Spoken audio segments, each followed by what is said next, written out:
Now what we have to do? No negatives in satsang. No negativities in satsang. જીવ ભાવ રાખવાની વાત કરી એટલે કોઈ હરિભક્તમાં દોષ છે જ નહીં. અને મારોનો સંબંધ થયો ક્યાંથી દોષ હોય? અને ભગવાનનો સંબંધ પામવા શ્રીજી મહારાજ પોતે આપણને કહે છે મુખોમુખ, અને આપણે આમ જોઈએ.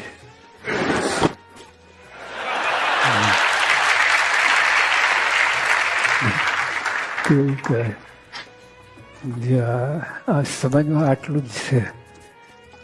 ભાવ ગુના પડવું જ નહીં, મોટી ચોકડી મૂકવી. ગુણ જ ના હોય, ગુણ ના હોય તો અહીં સત્સંગમાં આવે જ નહીં. તો આપણે એ શોધી કાઢવાનું. આપણે અભાવ ગુણ શોધી કાઢીએ છીએ.